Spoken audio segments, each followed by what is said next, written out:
Magandang araw po sa lahat. Tingin na lamang po ako sa pangalang Marilo. Kasalukuyang nakatira ngayon sa Tacloban City. Ngunit ang kwentong ibabahagi ko ay nangyari mahigit 3 dekada na ang nakalilipas. Sa isang baryo sa Leyte na hindi ko na lang babanggitin pa ang tamang lugar para sa kapakanan ng mga taong nabubuhay pa roon hanggang ngayon. Panahon iyon ng dekada 90, nung ako'y 8 buwan ng buntis sa aking panganay.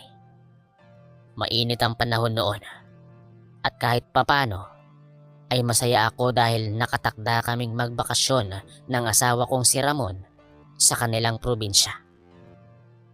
Matagal na raw siyang hindi nakakauwi, kaya bago pa ako manganak, napagpasyahan naming magpahinga muna sa kanilang baryo doon. Hindi ko alam na ang pagbabakasyon yon ang magiging simula ng isang karanasang hindi ko kailanman malilimutan. Maganda ang biyahe namin nung una. Maaga kaming umalis mula sa terminal at habang binabaybay ng bus ang mga kurbadang daan patungong kabundukan, ramdam kong masaya si Ramon. Ngunit nang papalapit na kami sa kanilang bayan, napansin kong tila nanahimik siya.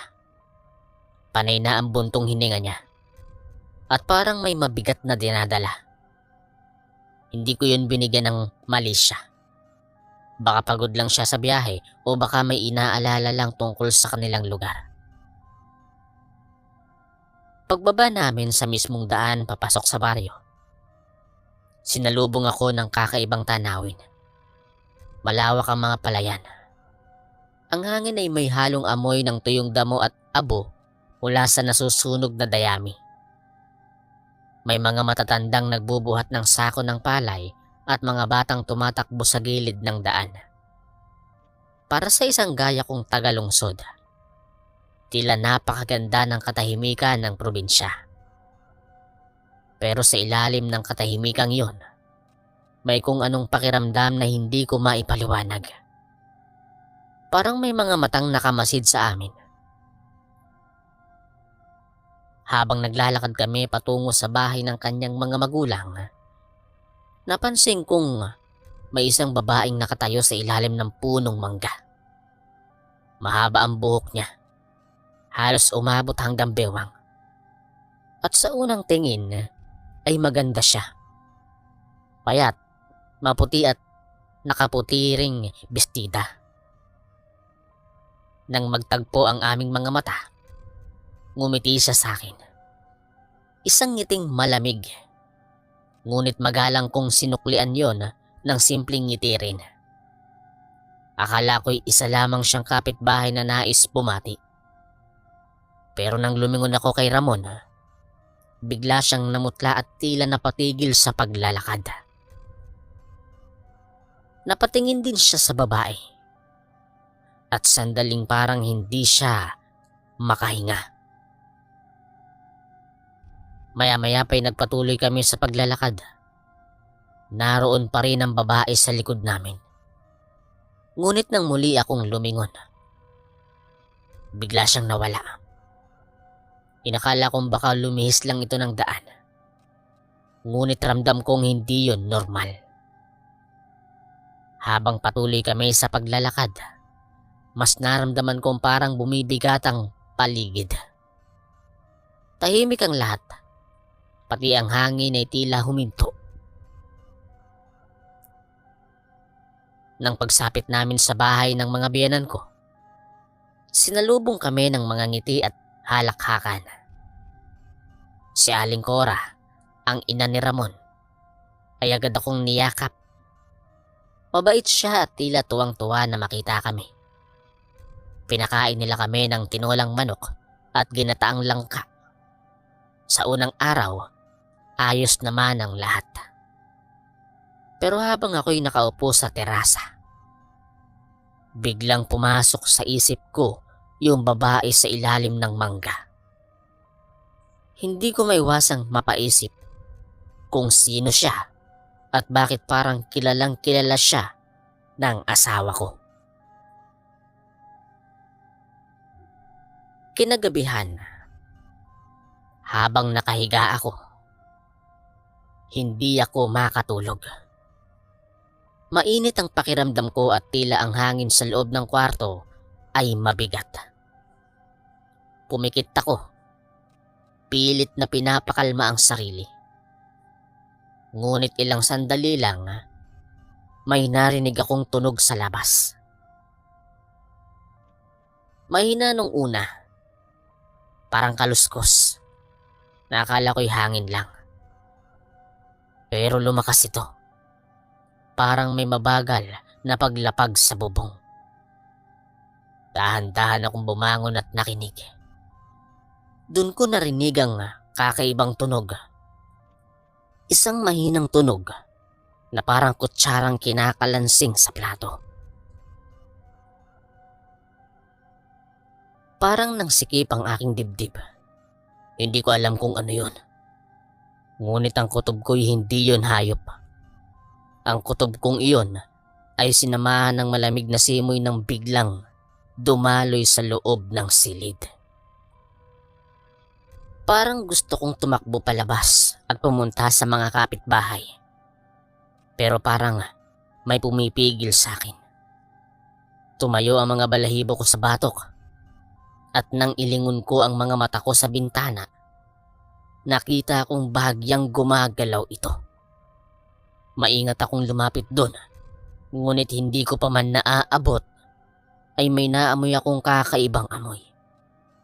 Isang matapang, malansa, at parang amoy ng nabubulok na karne. Hindi ko na itinuloy ang pagbukas ng bintana. Bumalik ako sa higaan at pinilit kong pinikitang mga mata ko. Ngunit hindi mawala sa isip ko ang tunog na paulit-ulit kong naririnig mula sa labas.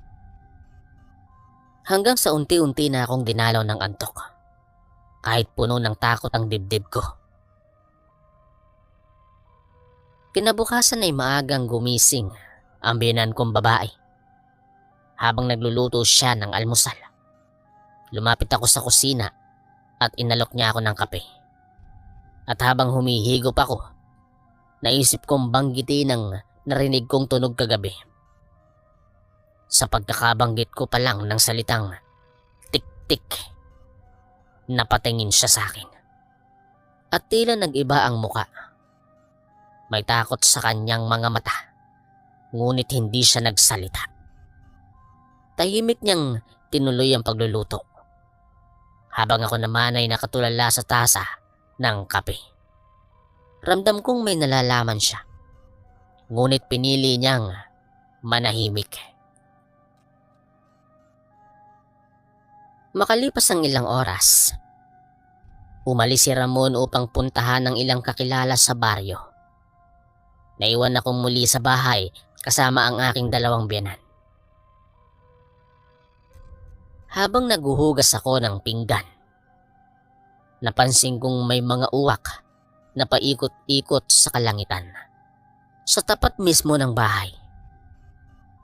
3 silang itim at paulit-ulit na umiikot sa iisang direksyon. Nagtindig ang mga balahibo ko. Nakita ko sa bandang silangan ang punong mangga at doon, sa ilalim ng lilim nito, nakita kong muli ang babaeng nakaputi. Nakatayo at tila nakatingin mismo sa akin. Ang unang gabi namin sa baryo ng asawa kong si Ramon ay nagdulot na agad ng kakaibang kaba sa dibdib ko. Pero hindi pa pala iyon ang tunay na simula ng bangungot. Dahil sa sumunod na mga araw, unti-unti kong natuklasan na ang baryong akala ko'y tahimik at payapa ay may tinatagong kasamaan na bumabalot sa katahimikan nito. Matapos kong makita ang babaeng nakaputi sa ilalim ng punong mangga, sinubukan kong kumbinsihin ang sarili ko na baka guni-guni ko lang yon. Siguro'y dala ng pagod o baka naman isa lang siyang kapitbahay na nagkataong nandoon. Pero habang lumilipas ang mga araw, lalo kong nararamdaman na may mga mata talagang nakamasid sa amin. Lalo na sa akin. Sa tiyan kong unti-unti nang lumalaki. Tuwing hapon, habang naglalaba ako sa likod ng bahay, may nararamdaman akong malamig na hangin na dumarampi sa batok ko. May mga pagkakataong maririnig ko ang pagaspas ng pakpak mula sa hindi kalayuan.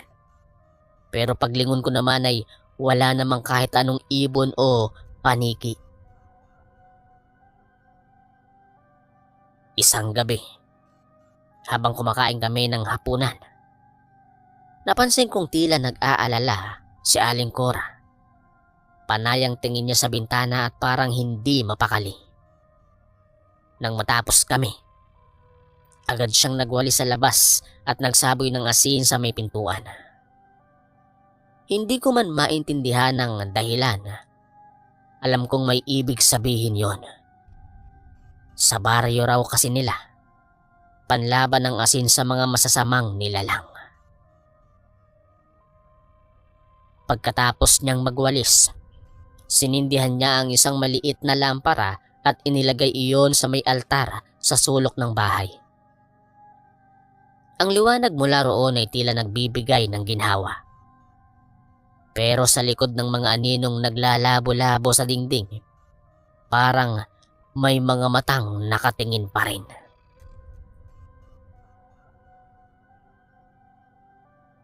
Nang sumapit muli ang kinabukasan, maaga si Ramong umalis para tumulong sa kanyang ama sa bukid.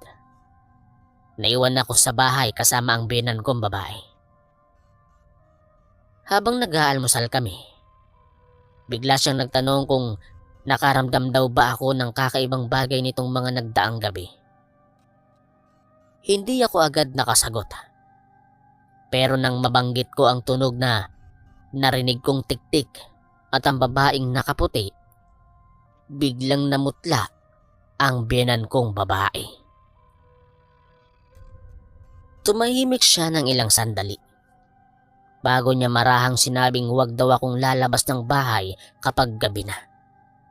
Huwag din daw akong magbubukas ng bintana kahit gaano kainit. Ang sabi pa niya, may mga nilalang sa baryo na hindi dapat pinapansin o pinakikialaman. At minsan, ang mga ito ay mga taong dati mong kakilala. Habang sinasabi niya iyon, biglang sumagi sa isip ko ang babaeng nakita ko sa ilalim ng mangga. Hindi ko alam kung bakit. Pero sa sandaling yon, parang bigla kong naramdaman na may koneksyon siya sa lahat ng ito. Lalo na nang banggitin ni Aling Cora ang pangalan ni Salve.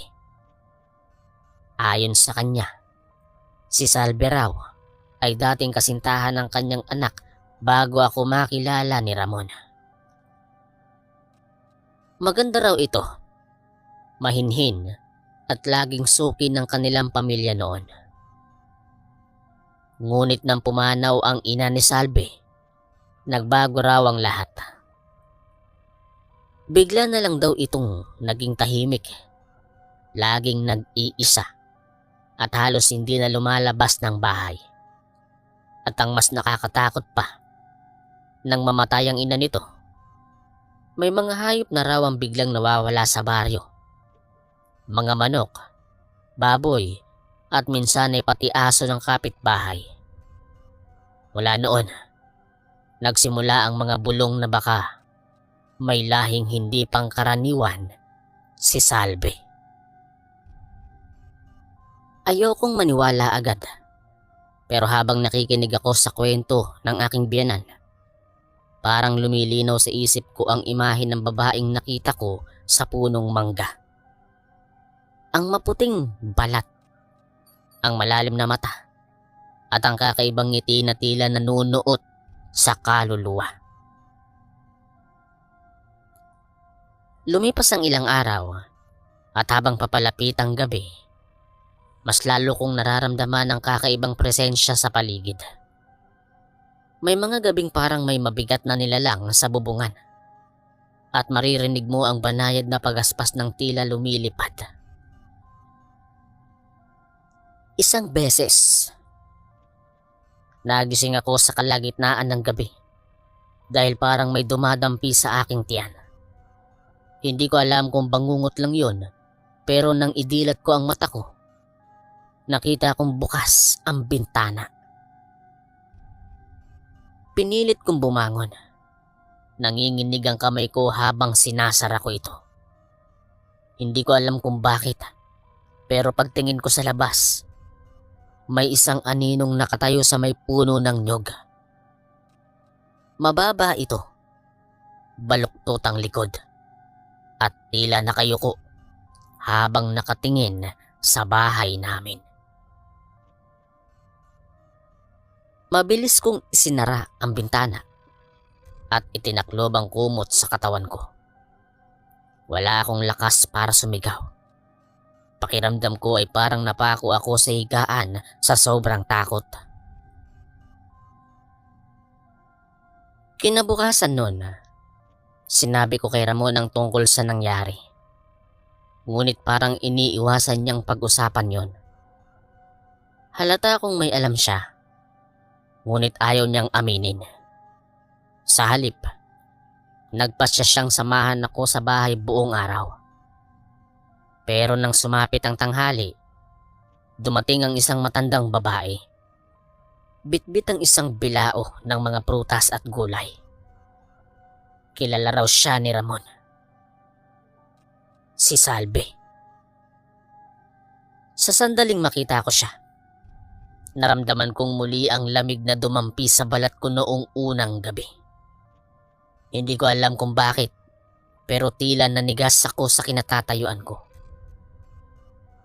Nakangiti itong si Salve, pero sa likod ng ngiting iyon, parang may ibang nilalang na nakasilip sa kanyang mga mata. Habang nakatingin siya sa akin, parang nakatuon ang kanyang paningin sa aking tiyan. Naramdaman kong parang gumagalaw ang sanggol sa loob. Ngunit kakaiba, masyadong marahas. Parang hindi siya mapakali. Uminit ang katawan ko at tila nanuyo ang lalamunan. Nang sa wakas ay umalis si Salve, tsaka ko lamang muling naramdaman ang mahinang hangin sa paligid. Ngunit kahit wala na siya, nanatili sa hangin ang amoy na hindi ko makalimutan. Amoy ng dugo, malansa at nakasusulasok. Kinagabihan, hindi ako nakatulog. Ang hangin sa paligid ay mabigat at tila may mga yabag sa labas. Naririnig ko rin ang tila pagaspas ng malalaking pakpak na nagmumula sa bubungan. Hinawakan ko ang aking tiyan, pilit na pinapakalma ang sarili. Subalit bago ko maipikit ang aking mga mata, narinig kong muli ang tunog na yon. Ang tik-tik. Mas malinaw, mas malapit at tila galing mismo sa labas ng aming silid. Hindi ko na alam kung gising pa ako o nananaginip na. Pero sa labas ng bahay, sa ilalim ng liwanag ng buwan, tanaw ko ang isang aninong nakayuko. May mahabang buhok itong umaalon sa hangin at sa kamay nito ay may hawak na tila basang piraso ng karne. Nang tumingala ito, nasilayan ko ang mapupulang mata, nakanganga at sa loob ng bibigay kumikintabang matutulis nitong ngipin. Hindi ko alam kung paano ako nakatulog matapos yon. Pero pagdating ng umaga, nagising akong may bahid ng dugo sa may bintana. Doon ko napatunayang hindi ako nananaginip. At ang babaeng si Salve ay hindi na ordinaryong tao. Alam niyo na siguro ang pinagdaanan ko sa unang mga gabi namin sa baryo ni Ramon. Nung una ay hindi ko maintindihan kung bakit tila laging mabigat ang hangin sa paligid. Kung bakit parang may mga matang nakamasid sa amin kahit sa kalagitnaan ng gabi. Ngunit matapos kong makita ang aninong may mapupulang mata sa labas ng bintana, doon ko na tuluyang napatunayan. May kakaibang nilalang talaga sa baryong iyon. At ang nilalang na iyon ay walang iba kundi si Salvi, ang dating kasintahan ng aking asawa. Simula ng gabing yon, hindi na naging normal ang mga araw ko. Kahit sa liwanag ng araw, pakiramdam ko ay sinusundan ako. Kapag lumalabas ako para maglabas sa likod ng bahay, naroon na naman ang pakiramdam na may mga matang nakatingin sa akin mula sa kakahuyan. Kapag dumadaan ako sa paligid ng punong mangga, naririnig kong tila may mahinang halakhak. Kasabay ng banayad na pagaspas ng mga dahon kahit walang hangin. Sa bawat gabi, bago ako matulog, sinisiguro kong nakasara ang mga bintana at pintuan. Ngunit kahit anong pag-iingat ko, may mga pagkakataong paggising ko sa umaga, bahagyang nakabukas ang isa sa mga bintana. At sa gilid ng pasimano, may naiwan na naman na bakas ng dugo. Isang araw, habang abala ako sa paghahanda ng tanghalian, napansin kong tila nagmamadali si Ramon sa kanyang mga kilos. Para siyang may gustong puntahan. At nang tanungin ko kung saan siya pupunta, ngumiti lang siya at sinabing may bibilihin lang siya sa kabilang baryo. Subalit may kutob akong hindi yon totoo. May kakaibang lungkot sa kanyang mga mata na para bang may gusto siyang gawin na ayaw niyang ipaalam sa akin. Ilang minutong matapos siyang umalis, nagpaalam din si Aling Cora na may pupuntahan daw siya saglit. Naiwan akong mag-isa sa bahay kasama si Mang Teofilo, na tahimik lang na nag-aayos ng mga gamit sa labas. Hindi ko alam kung bakit, pero bigla akong kinabahan.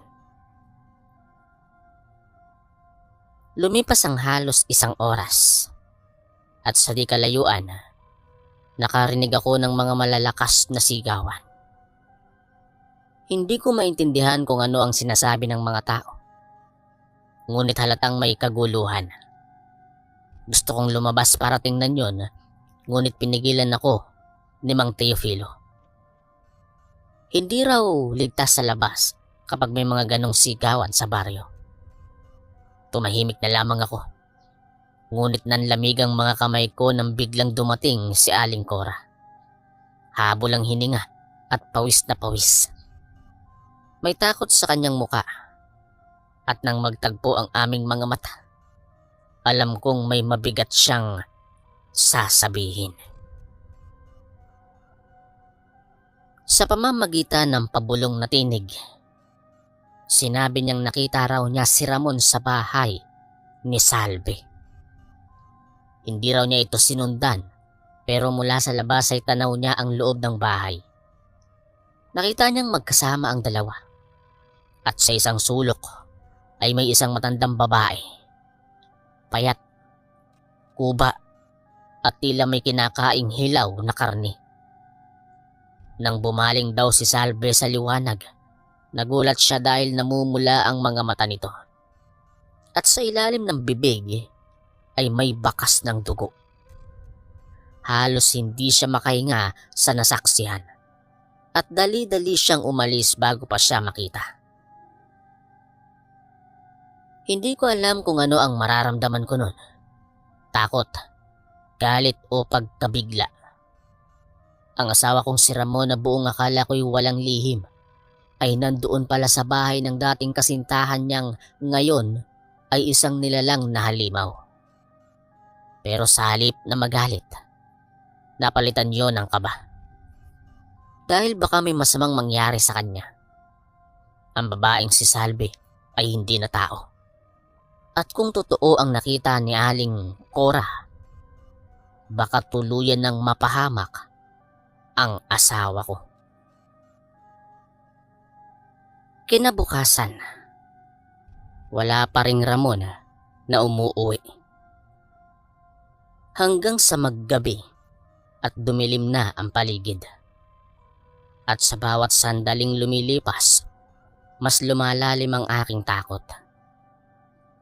Habang ako'y nakaupo sa silid, naririnig ko ang mga kuliglig at ang marahang paghuni ng mga ibon sa gabi. Napatayo ako, nanginginig ang tuhod at napasandal sa pader. Tumigil ang tunog sandali, ngunit kasunod noon ay narinig kong parang may mga kuko na kumakalmot sa bubungan. Dahan-dahan, paikot sa bahay. Tumakbo ako papunta sa silid ng aking biyenan na babae. Ngunit naroon na rin sila. Parehong gising at may hawak na mga pangontra. Isang sanga ng suha at buntot ng pagi. Sinabuyan nila ng asin ang mga bintana at pintuan, habang ako naman ay humawak sa aking tiyan at pilit na pinipigil ang pag-iyak. Sa labas, maririnig mo ang mga aso na tila nababaliw sa kakatahol. At sa bawat pagtahol nila, naririnig ko ang pagaspas ng mga pakpak sa ere. Hindi yun basta ibon. Napakalakas, mabilis at tila paikot-ikot sa itaas ng aming bahay. Maya-maya pa, may narinig kaming kalabog mula sa bubungan. Isang mabigat na bagay ang tila bumagsak doon.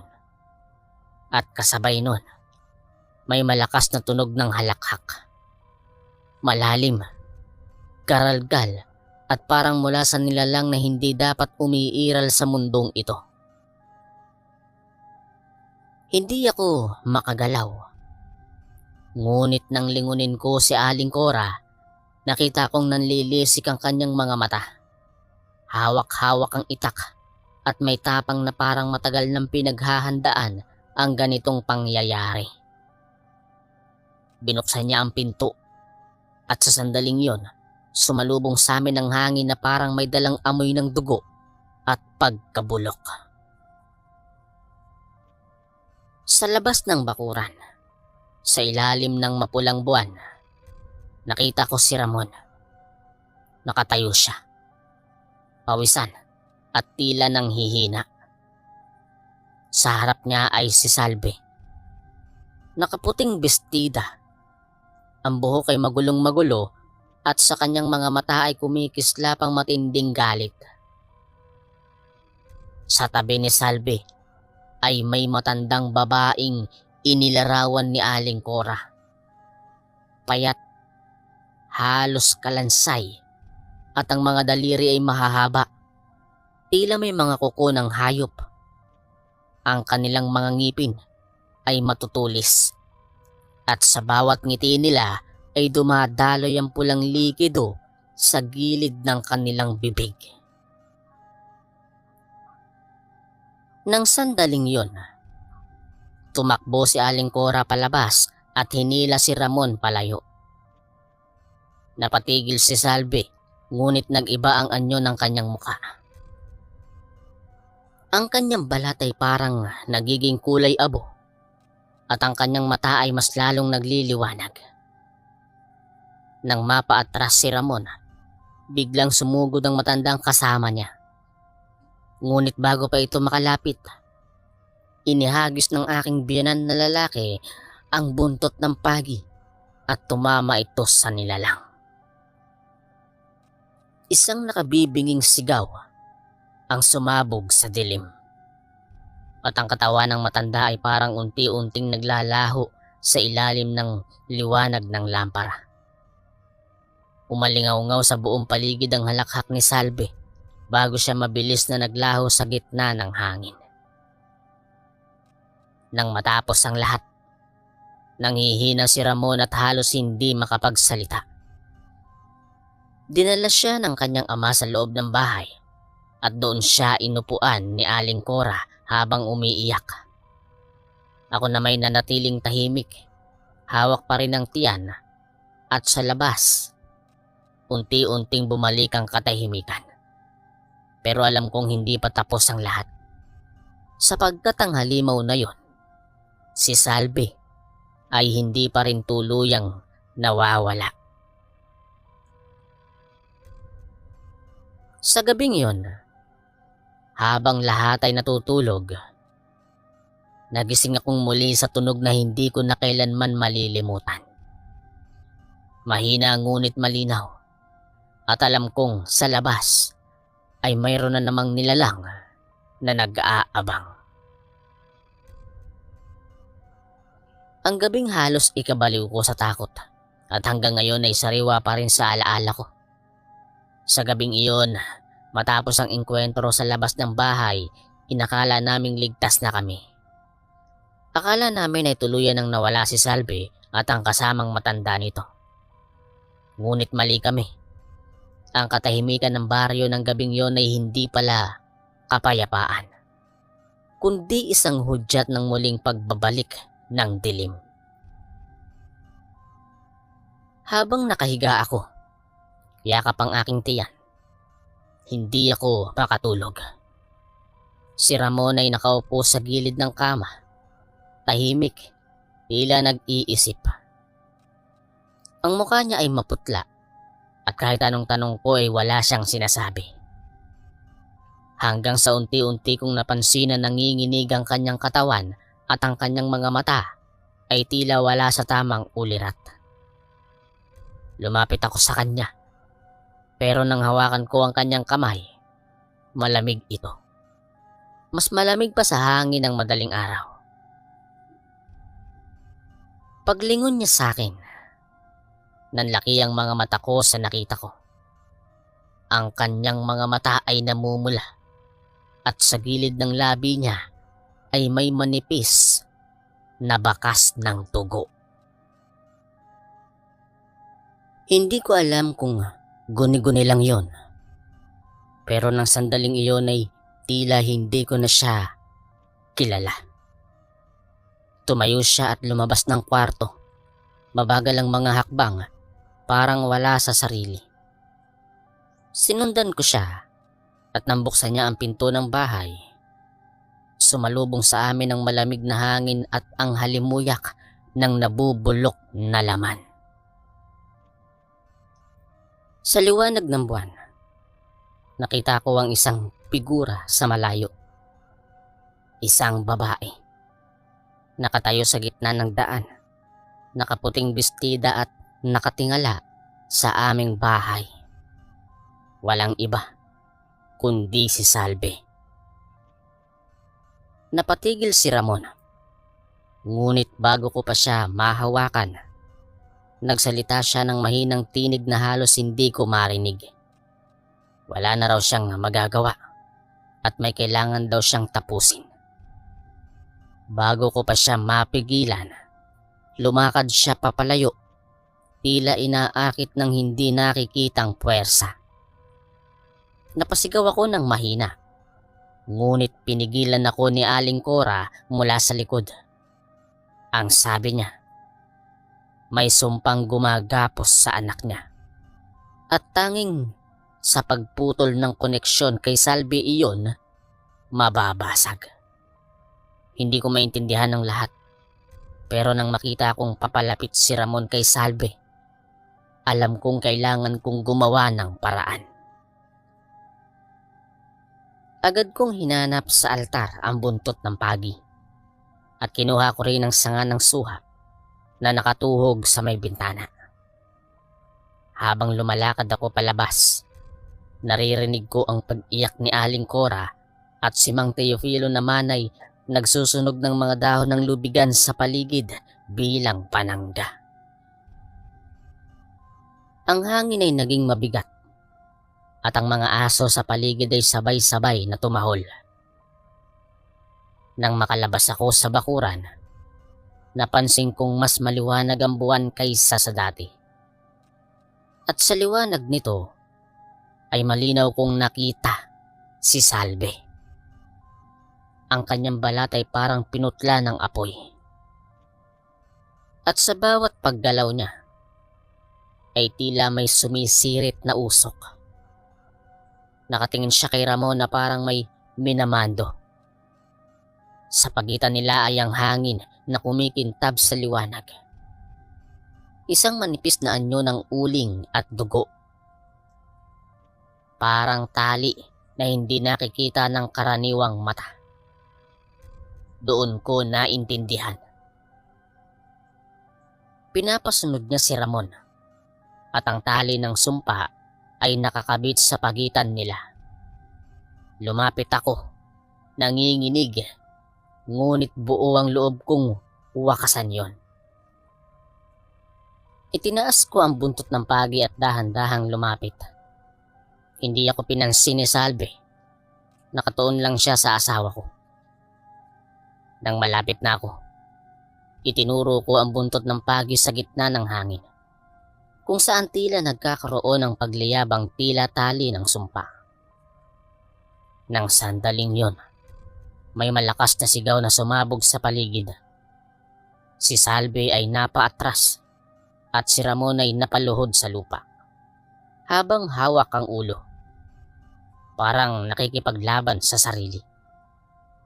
Naramdaman ko ang panginginig ng lupa at ang hangin ay nag-iba ng daloy.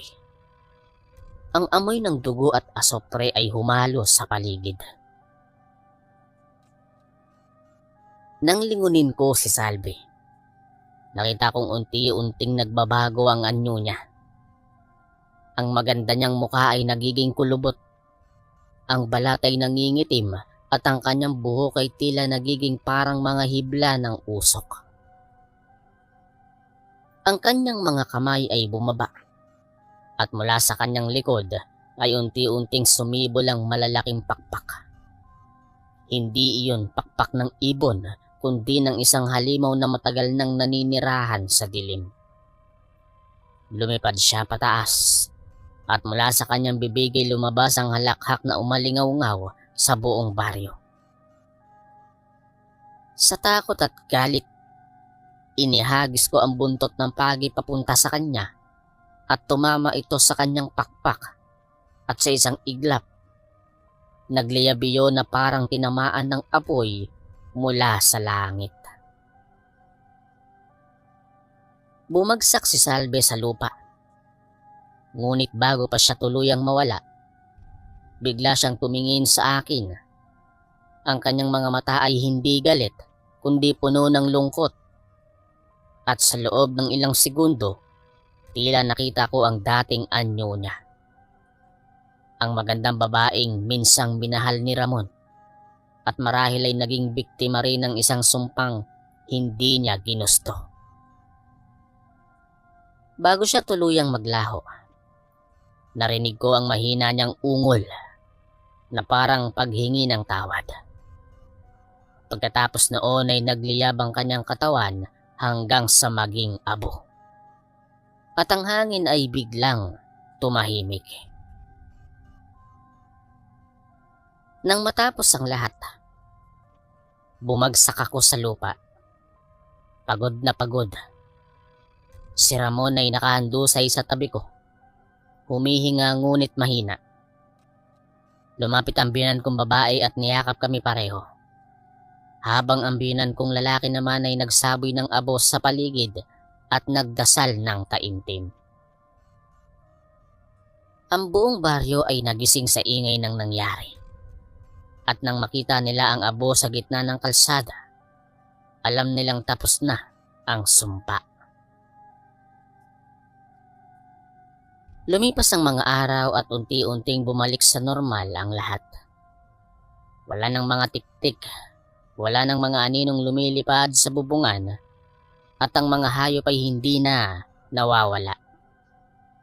Pero sa bawat gabi, bago ako matulog, lagi kong naaalala ang mukha ni Salve, ang kanyang mga mata, at ang kalungkutan sa likod ng pagiging halimaw niya. Hindi ko alam kung kasalanan niya iyon o ng sumpang minana niya. Pero ang tiyak ko, hindi ko na kailanman makakalimutan ang mga gabing iyon sa baryo ng aking asawa.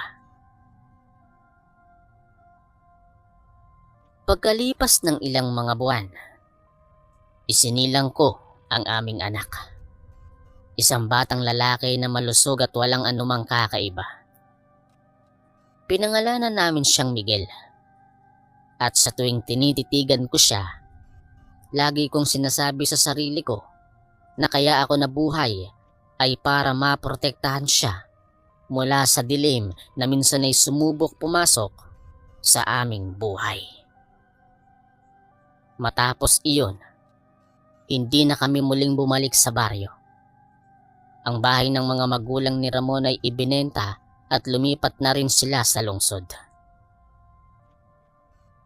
Minsan sa tuwing naririnig ko ang mga kwento tungkol sa mga aswang, sa mga tiktik at mga nilalang ng dilim, napapangiti na lang ako.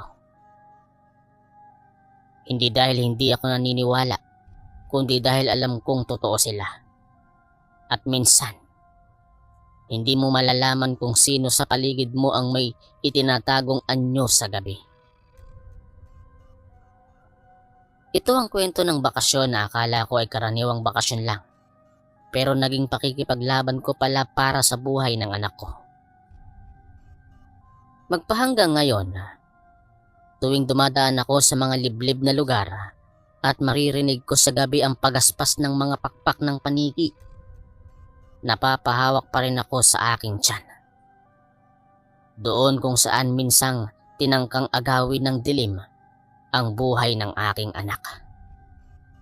At sa tuwing maririnig ko ang mahinang tiktik sa labas ng bintana, ipinipikit ko na lang ang aking mga mata at dinadasal na sana hindi siya yon.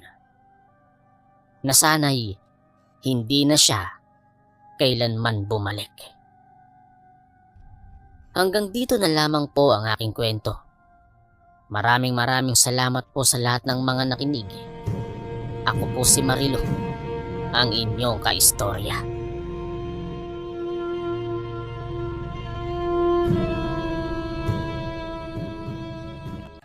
Tawagin niyo na lang ako sa pangalang Jano.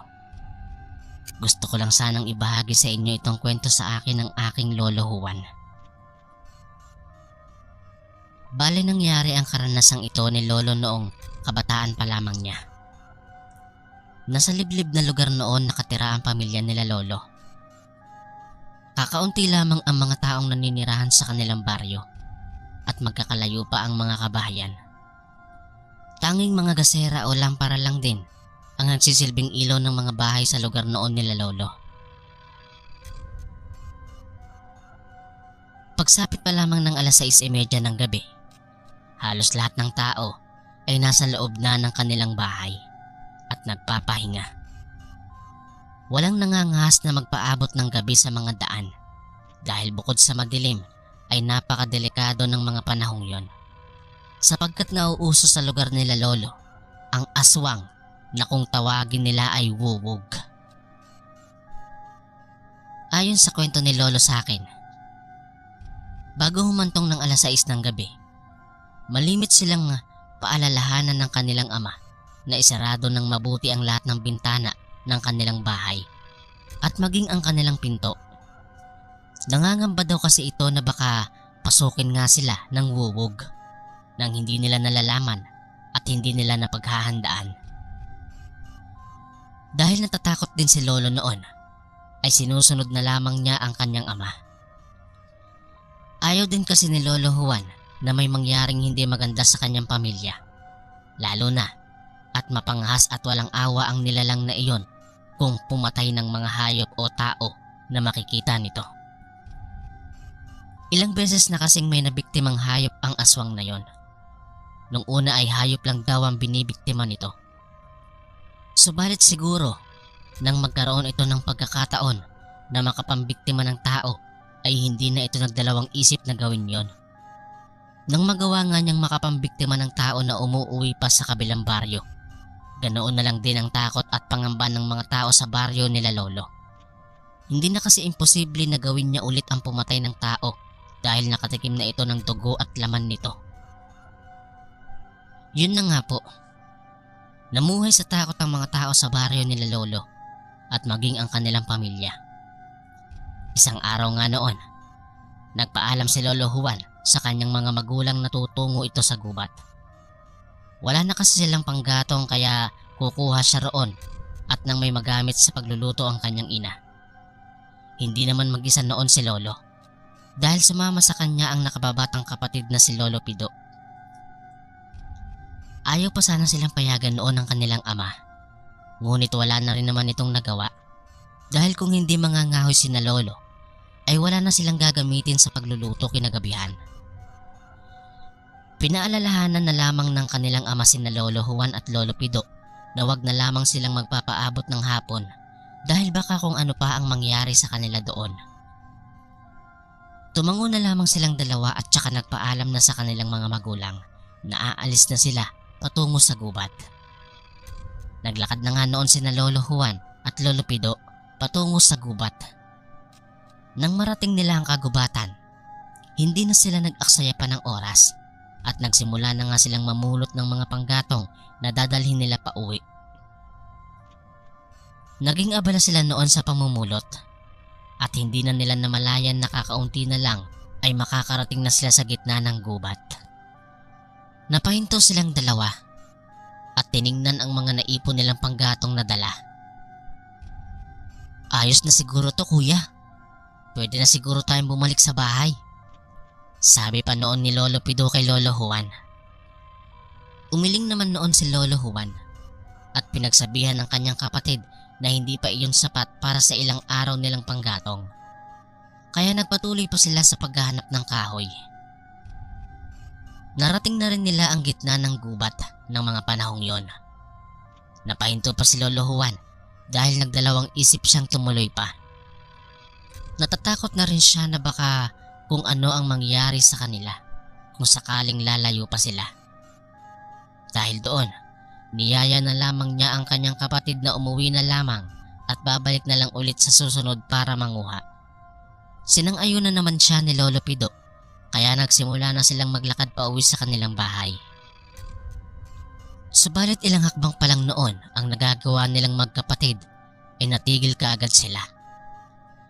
Napalingon sila sa kanilang likuran dahil may narinig silang mga pagyabag na papalapit sa kanila. Sa takot nila Lolo Juan at Lolo Pido na may makakita sila roon, dali-dali silang naghanap ng kanilang mapagtataguan.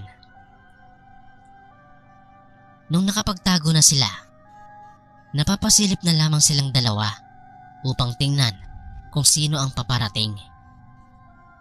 Ganoon na lang ang pagkamangha ng dalawa nung may makita silang isang magandang babae. Hindi lumabas sa kanilang pinagtataguan sina Lolo at pinagmasdan lang ang nasabing babae. Hindi rin naman nagtagal doon ang babae at naglakad din pabalik sa pinanggalingan nito. Nagtaka naman sina Lolo Juan at Lolo Pido dahil sa pagkakaalam nila na ayon na rin sa kanilang ama, walang nakatira sa gubat na yon. Naisip pa sana ni Lolo na sundan at alamin kung saan nakatira ang babaeng yon. Ngunit pinigilan siya ni Lolo Pido kaya hindi na niya yon tinuloy pa. Naglakad na lang ulit sila para makauwi na. Gayong pansin din nila na hapon na rin naman yon. Pagkarating nila noon sa kanilang bahay, tinanong sila ng kanilang ama kung bakit natagalan sila. Tinugunan naman nila ang kanilang ama na nawili lamang sila sa pamumulot ng mga panggatong kaya hindi na nila namalayan ng oras. Hindi na nila sinabi rito ang tungkol sa babaeng nakita nila. Nang mga sumunod na balik nila Lolo Juan at Lolo Pido doon ay hindi na rin naman nila nakita pa ang nasabing babae sa gubat. Sa kadahilanang yon, naisip nila na baka taga kabilang baryo yon at napadaan lang din sa gubat ng araw na yon. Kaya hindi na lang din pinagtuunan pa ng pansin ni Lolo ang tungkol doon. Nagpatuloy pa rin noon ang mga kwento tungkol sa aswang na nambibiktima sa mga alagang hayop ng mga tao sa baryo nila lolo at maging sa mga karatig baryo nila. Kahit na wala nang nabapabalitang may nabiktima ulit itong tao, ay naging todo ingat pa rin ng pamilya nila Lolo Juan.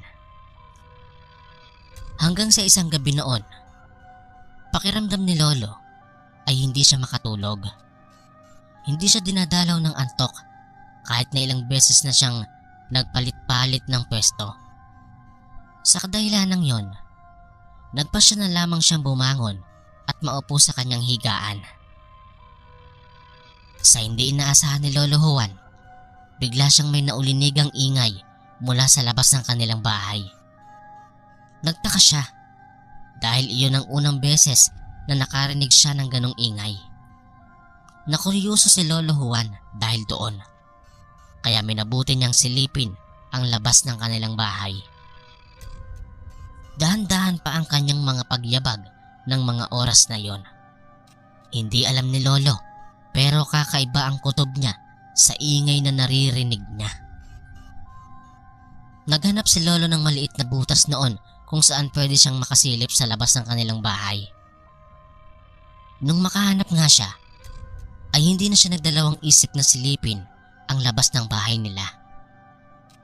Nang una, wala namang nakita si Lolo Juan.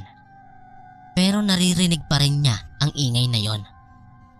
Ayon pa sa kanya, tila palapit ng palapit sa bahay nila ang kung anumang nilalang na may gawa nun dahil palakas ng palakas ang ingay nito. Inilibot ni Lolo Juan ang kanyang paningin sa labas ng bahay nila dahil baka may nakaligtaan lang siya. Nasa ganoong sitwasyon si Lolo Juan nang may mahagip siyang nilalang na mabilis ang kilos. Hindi niya alam pero nakaramdam kaagad siya ng takot dahil tila gumagapang sa lupa ang nasabing nilalang at mabilis itong nawala sa kanyang paningin.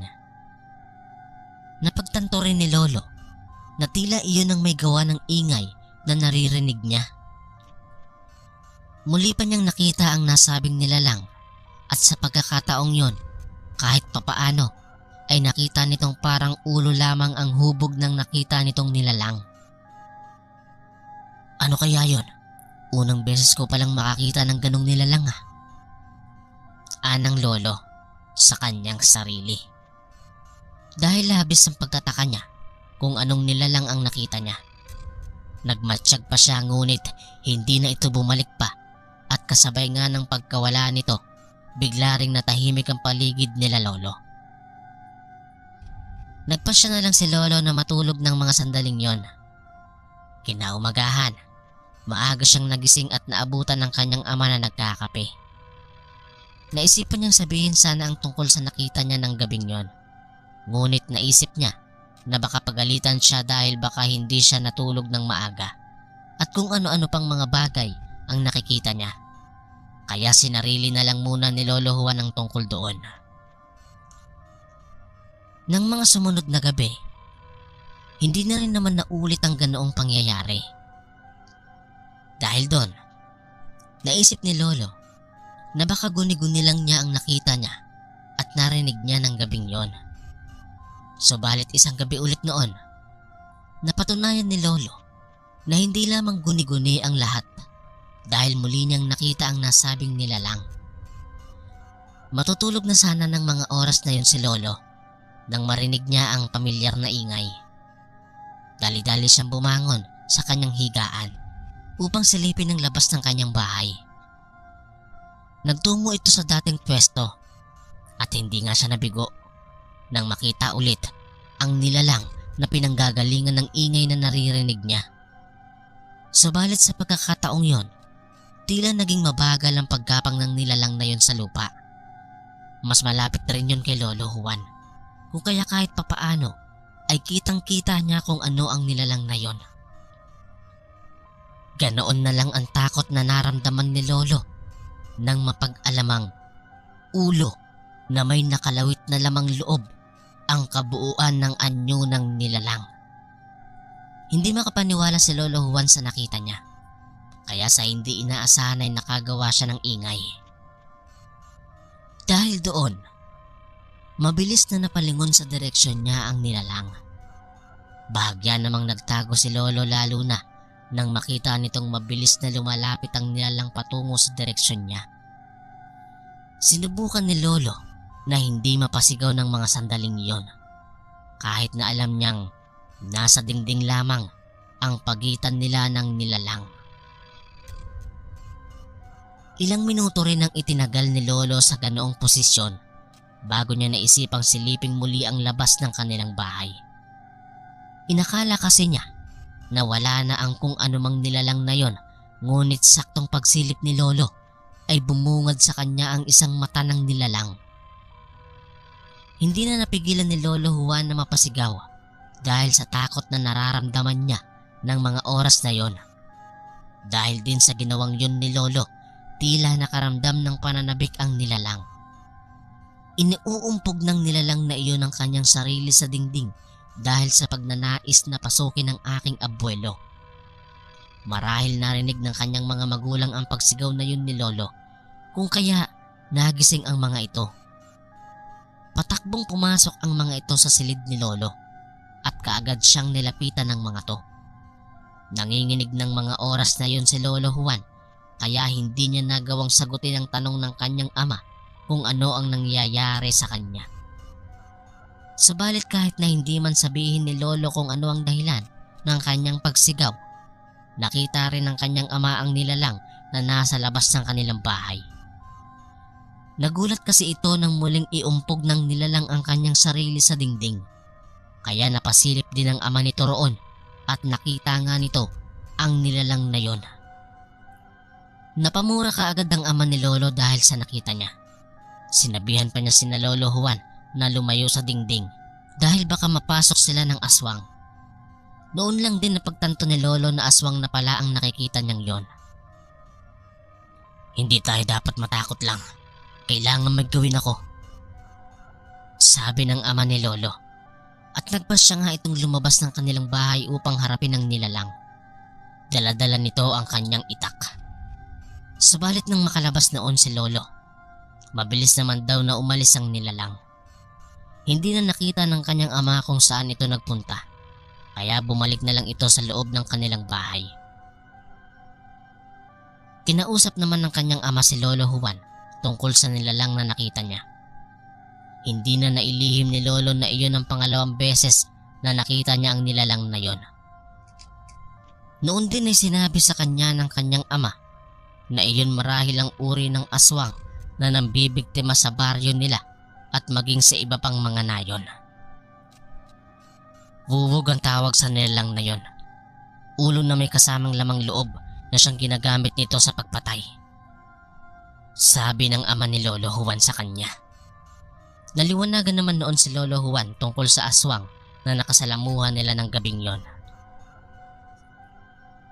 Dahil doon, hindi nakatulog ng mabuti si Lolo Juan. Naiisip kasi nitong baka bumalik ang wuwog at kung ano pa ang gawin nito sa kanya.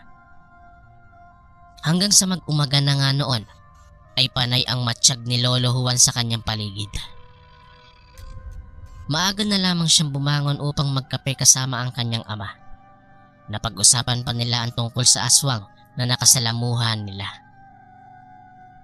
Pinagsabihan pa siya ng kanyang ama noon na kapag muli nitong marinig ang ingay na yon, ibig sabihin ay ang wuwog yon na nasa paligid. Tanging pagtango lang ang naitugon ni Lolo Juan sa kanyang ama. Pinilit na lang niyang iwaksi sa kanyang isipan ang tungkol sa nangyari. Matapos magkape, nagpaalam na si Lolo Juan sa kanyang ama. Natutungo ito sa gubat. Sumama naman sa kanya si Lolo Pido. Pumayag naman ang kanyang ama, ngunit pinagsabihan sila nito na bumalik kaagad kapag natapos sila sa kanilang pangangahoy.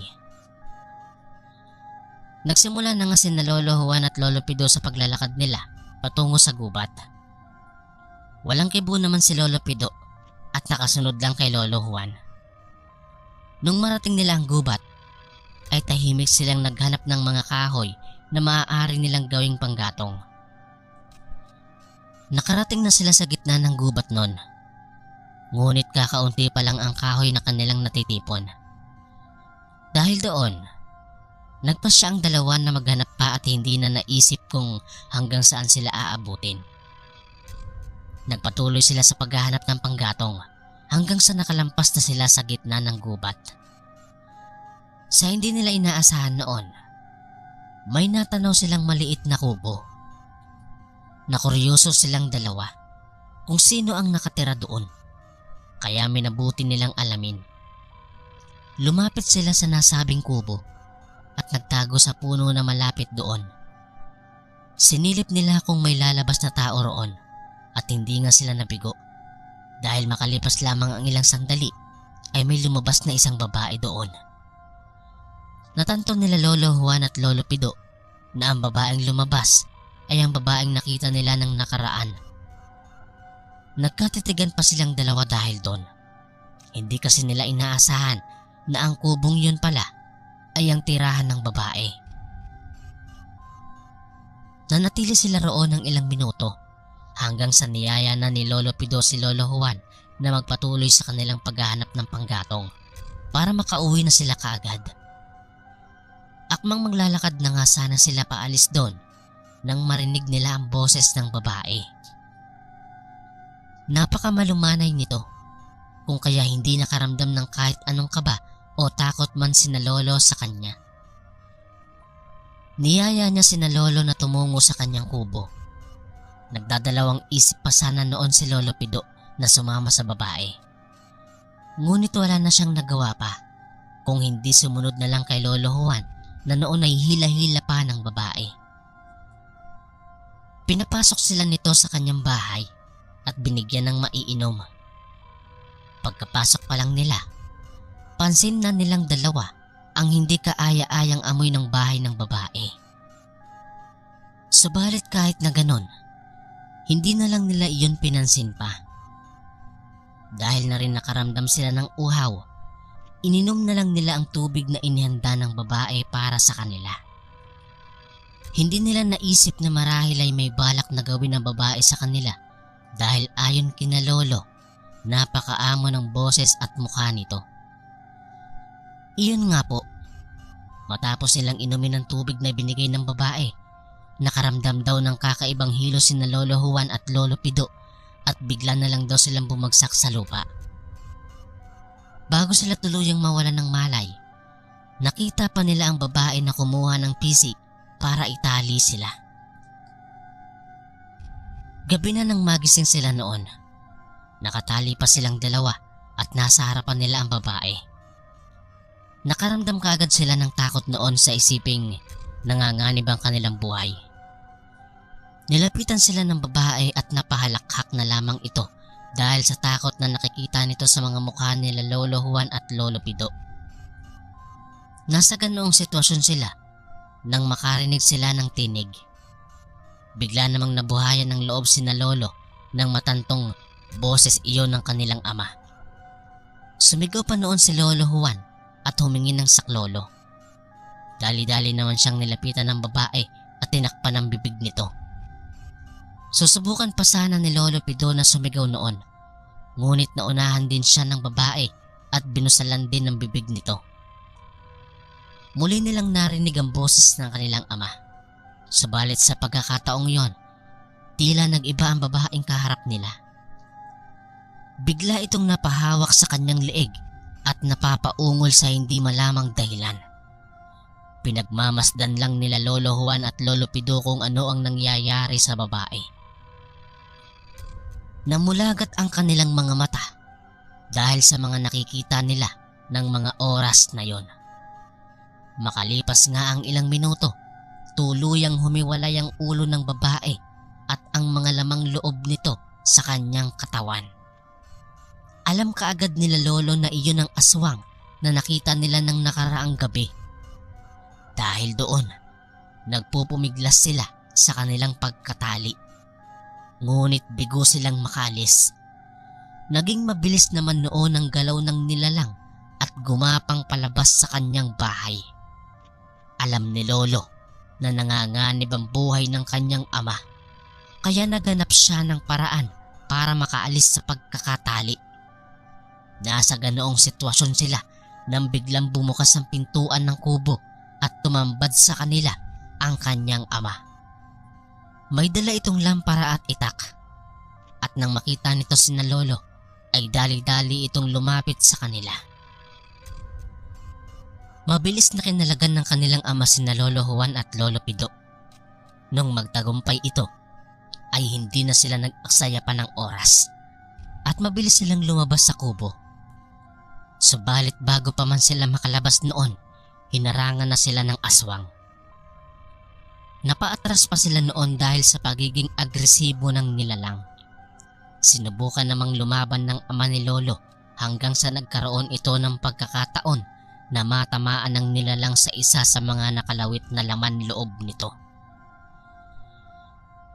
Ganoon na lang ang pag-iyaw ng nilalang dahil doon at tila nawalan ito ng balanse, dahilan para mapasubsob ito sa lupa.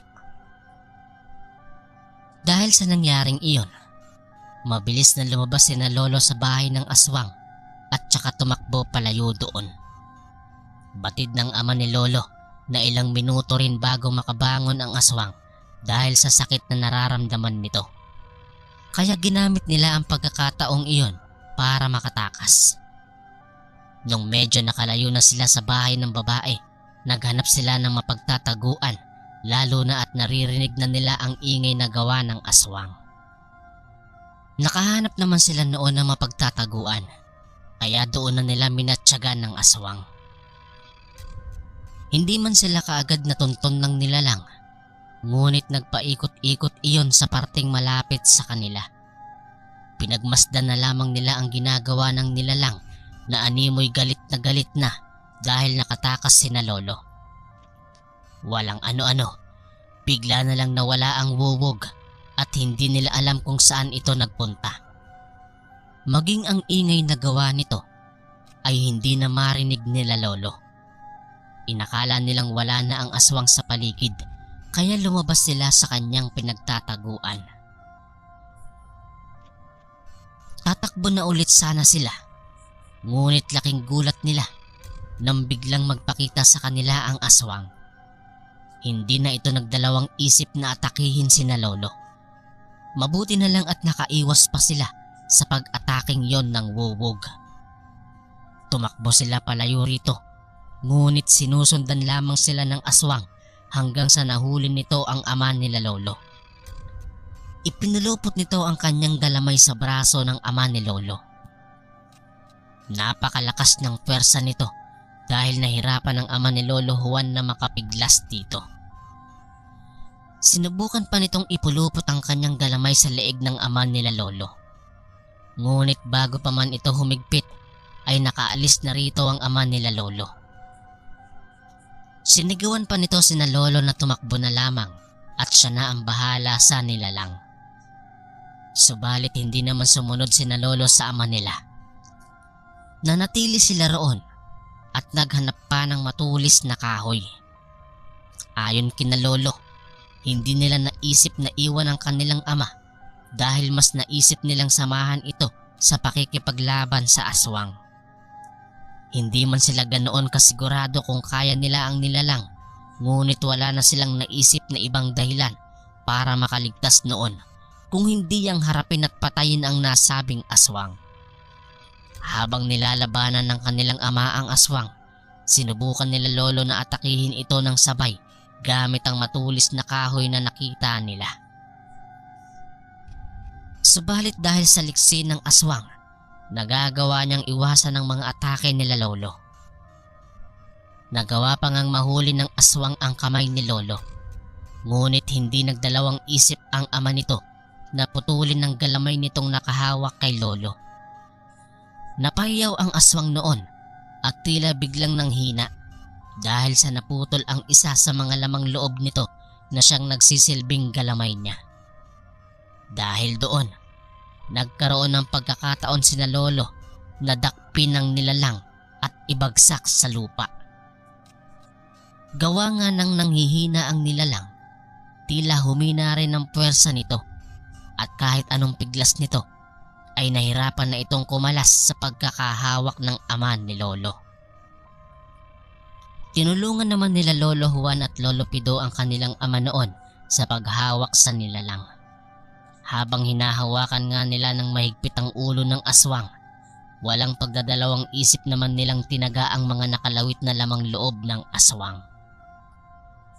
Tanging pagsigaw na lang ang nagagawa ng aswang noon habang pinagtutulungan siya nila Lolo. Subalit sa hindi inaasahan, marahil ay ginamit ng nilalang ang buong lakas nito kaya nagawa niyang makaalis sa pagkakahawak nila Lolo. Mabilis itong gumapang papalayo kina Lolo at bumalik sa kanyang kubo. Dahil ayaw na nila Lolo na balikan sila ng nilalang na yon, nagpasya ang kanilang ama na sundan ng nilalang sa kanyang bahay upang tuluyan na lamang ito. Marami na rin naman itong nabiktima, kaya panahon na raw para tuldukan ng kasamaan nito. Tumakbo nga sila pabalik sa kubo at naabutan nga nila ang babae doon. Nakabalik na ang ulo nito sa kanyang katawan, ngunit nahihirapan itong tumayo. Suka ito ng suka ng dugo at namimilipit sa sakit ng kanyang tiyan. Katapusan na ng kasamaan mo sa gabing ito. Hindi ka na mabubuhay pa. Sigaw pa ng ama ni Lolo sa nilalang. Nagawa pang magmakaawa ng nilalang sa ama nila Lolo. Ngunit hindi nakaramdam ng kahit kaunting awa ang ama nila rito. Pinalabas ng kanilang ama sina Lolo dahil ayaw niyang makita ng mga ito ang kanyang gagawin sa babae. Nang nasa labas na sina Lolo, walang pag-aatubiling tinaga nito ng paulit-ulit ang katawan ng babae. Wala namang nagawa ang babae kung hindi ang humiyaw sa tuwing bumabaon sa katawan niya ang itak ng ama nila Lolo. Isang malakas na pagsigaw ang binitawan ng babae bago ito tinuluyan ng ama nila Lolo. Lumabas naman sa bahay ng babaeng iyon ng ama nila Lolo pagkatapos. Bago sila umalis sa lugar na yon, sinigurado nila na kasama sa sinunog nilang bahay ang magkahiwalay na katawan at ulo ng babae. Hindi sila umalis doon hanggat hindi nila nakikitang nasunog ang aswang sa loob. Nang maging abo na ang bahay nito at ang babae, doon lang sila nagpasyang umalis sa gubat na yon.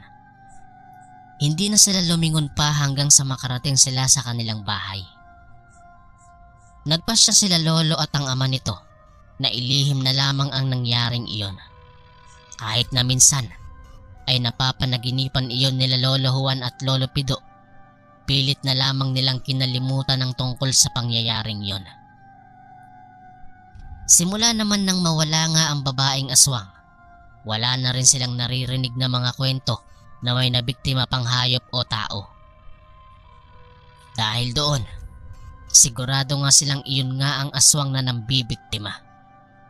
At dahil wala na ito, naging tahimik na ulit ang buhay ng mga tao at hindi na napupuno ng takot. Sa paglipas nga ng panahon noon, kahit papaano ay nakalimutan na rin iyon ng pamilya nila Lolo. Subalit bago pa man mawala si Lolo Juan sa mundong ito, naisipan niyang ikwento sa akin. At ipinagpaalam ko rin na ikikwento ko sa iba na nais na makarinig nito. Hanggang dito na lang po ang aking kwento, sir. Maraming salamat po.